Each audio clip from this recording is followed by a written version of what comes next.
Hello friends, today is September 27th and welcome back on our live stream about multiverse. Today we have a very interesting subject to discuss live with you, which is why we see life in abundance around the star, the yellow star that we have, specifically on Earth, and why we do not see any sign of life on the red dwarf and smaller planets. It's a very intriguing subject. So let us find out and discuss in detail.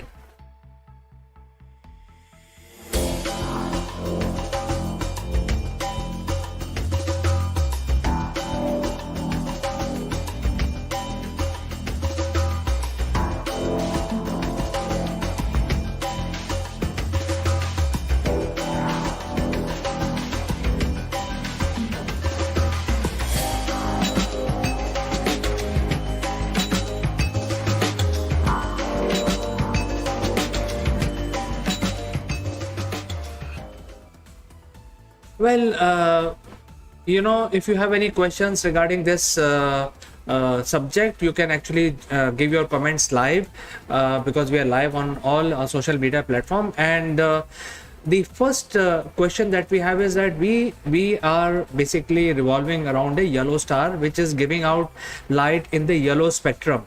And here on Earth, every living organism, starting from algae to bacteria to even plants and to all the living organisms, they get the energy directly or indirectly from sun. So let's talk about bacteria and algae and the plants.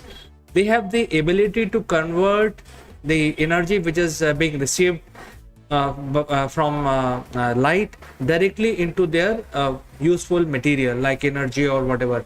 And as a byproduct, they also produce oxygen, which in turn we use as animals.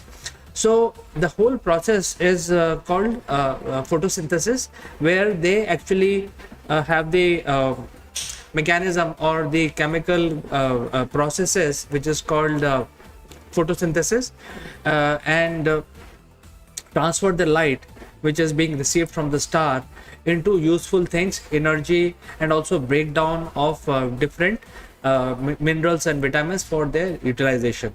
Now, most of the photosynthesis that we know of is basically the useful energy is present in the yellow spectrum or the visible light. And the chlorophyll, which is responsible, the chemical responsible for converting light into energy, useful energy by the living organism, is a chemical compound, chlorophyll, that can be produced in laboratory also. It is not something like a noble. And chlorophyll or photosynthesis works only for the white light or a yellow light. It does not work for the infrared light or light which is having low intensity.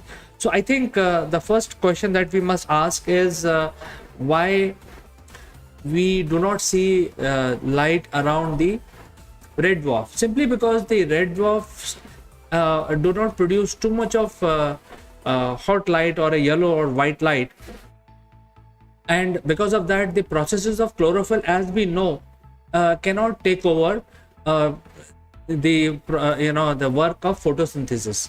So even if there is a chlorophyll found on those planets which are revolving around the red dwarf stars or smaller stars, the chlorophyll will not be able to kick in its processes to generate the useful energy.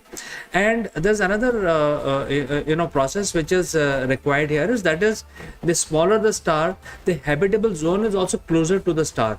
If the large is the star is very large, the habitable zone, as we understand the habitability, so that the liquid water can remain in liquid form on those planets, and the environment is very conducive for life to evolve, and also the time provided on those planets. So we know fairly well the habitable zones around each star. So if that star is very large, the habitable zone is far out, and if the star is like a yellow star, the habitable zone where the Earth is. And if the star is a red dwarf or even smaller stars, then habitable zone is very close to the star. That means all the planets would be very close, and it's a small star with low gravity and low light. So the amount of energy which is being emitted by the red dwarf will be mostly in the red spectrum. So whenever, suppose if there is a life on the planet around the red dwarf, they will see a red sky instead of seeing a blue sky, because most of the light is coming in the infrared, and specifically for humans we can't even see infrared light. So we will not see the light of the star which is coming in that wavelength, because most of the radiation from the red dwarfs are in the red infrared spectrum. And at the same time, to utilize this portion of the light spectrum to directly absorb the energy which is being available from the star, you need to have a different process. You cannot use the photosynthesis because the chlorophyll will not kick in. So maybe you need some other compound to do the activity of what chlorophyll is able to do on Earth. There is another issue with the smaller stars, because in a small star what happens is that unlike the sun, where most of the reaction or the fusion reaction which is going on is in the core, because the star is larger, it is actually exerting a lot of pressure, and because of that the core is where most of the fusion reaction is happening, and hydrogen is getting converted into helium at the core, and as a result you have a lot of heat which is being generated. The heat is then taken out, and the outer layer outside the core is called convection layer, where there is hardly any reaction going on, and that layer is basically utilized by the star for taking the heat out from the core to the exterior of the star. So it's a convection, there are a lot of convection currents which are going on. Now if you look at the red dwarf star, red dwarf is a small star, and the pressure is less as compared to a yellow star, and therefore there is no concept of core. The fusion reaction, which is hydrogen combining and forming helium, is happening all over the star. The entire star is basically converting hydrogen to helium. And there is another issue with the red dwarf, is that since there is very little pressure in red dwarf, because it's a smaller star, the fusion reaction happens very slowly, and that is why the red dwarf star has a very long life, at least 10 times more life than a yellow star. So red dwarf star live longer and burn very slowly, and therefore the reactions are happening all across the interior of the star. It is not limited only to the core. So these are certain things because of which sometimes the star flares up because of some reason. I mean, the sun also flares up, but the planets are far out as compared to red dwarf. And whenever the red dwarf flares up, since the planets are close by, they get the full brunt of this flaring up of the star, because the magnetic lines will break and create a storm in that solar system. So the chances are that if the planets are very close by, they will get a lot of radiation once in a while, which is going to wipe out all the life if it is started to evolve. That is number one. Number two is that it's a very peculiar system. Red dwarf forms a very peculiar solar system, because since the planets are close by, they tend to get tidally locked. That means only one side of all the planets which are in that system will face the star at all the times. So one side will always keep getting the heat, and other side will never get any heat. They will never be exposed to the sunlight. So there are certain peculiar behavior of the planetary system which is around the red dwarf. And that is why scientists believe that red dwarfs may not be the right candidate for life to harbor or even to evolve. But I think as the understanding about life is growing, this idea is now being debated more and more, simply because our understanding of life is largely driven from our experience living on the earth. So we tend to see the conditions conducive for life as we find it on earth. But if you look around, there are 80% stars across the galaxy, across the universe, are red dwarf. So why we do not have red dwarf as a viable candidate for life. Maybe there are some other processes which are running in those planets, and that is what I wanted to discuss. So when photosynthesis happens on Earth, it basically create all the oxygen, which is a gas responsible for burning, if you know that. So whenever we actually animals absorb that oxygen, we use it to generate heat, and that's how we survive.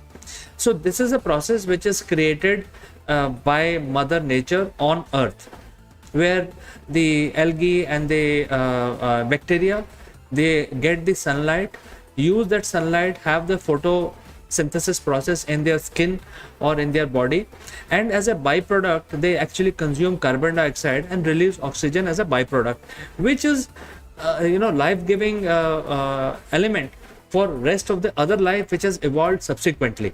So the first animals to evolve on Earth were the bacteria, followed by algae, and then followed by plants, and then animals. That is the process.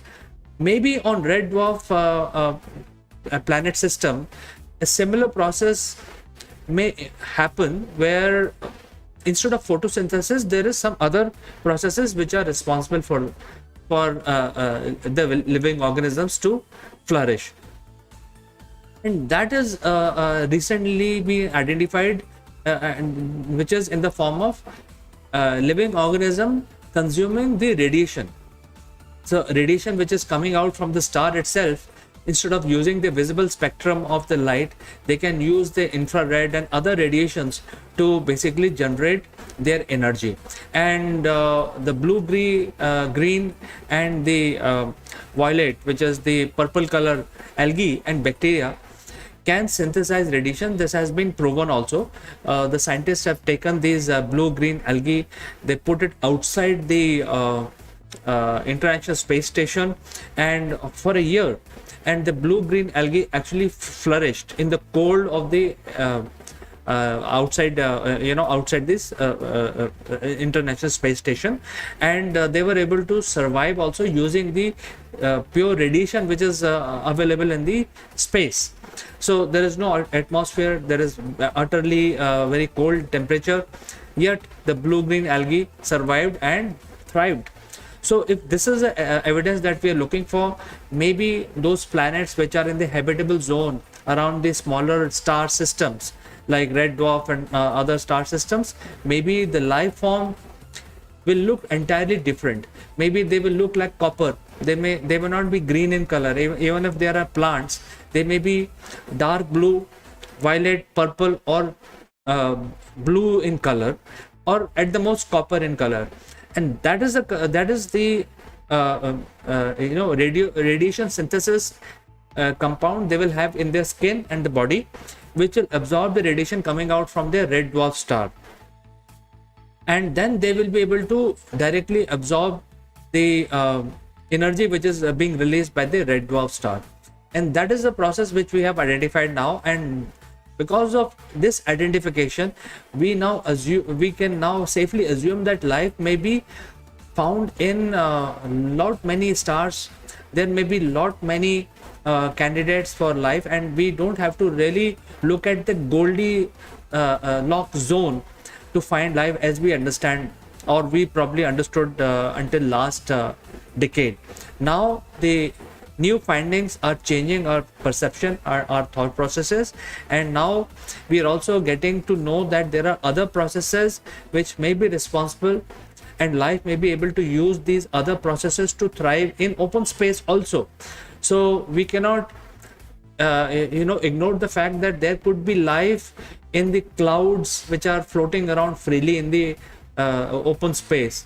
They don't have to be really find some sort of planet to evolve. The life can evolve in cold of the universe in the cloud by using some other processes, by absorbing energy or absorbing some radiation, and still flourish.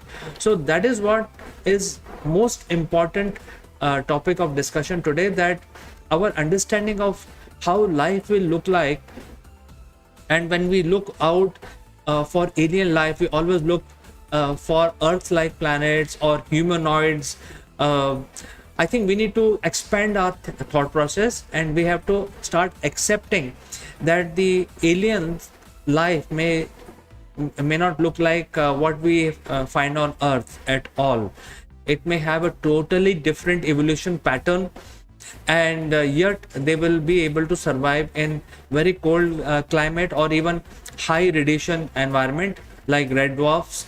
And even if the planets are tidally locked, they can still survive. They can still utilize the infrared light which is coming out. And since there are so many red dwarfs in the universe, in the galaxy, the chances of finding that this kind of life is much more than finding our kind of life, which is around the yellow star, because yellow stars are very few in numbers. So the only difference is that these animals and plants will be very dark in color. They may look purplish or dark blue in color, because that is what the chemical they will have in their skin to absorb the energy coming out from the colder stars. So friends, this is something which I wanted to discuss with you in my live stream today. And I would like to know from you, what do you feel about this whole new findings? Is it something that we should accept, or you have any thoughts around how the alien life will look like if we encounter the aliens living on some other planet? So I would like to know your comments, and I like to know your suggestion also. So for today, thanks for watching. I will catch you again tomorrow at 11:45. Until then, have a nice day and take care.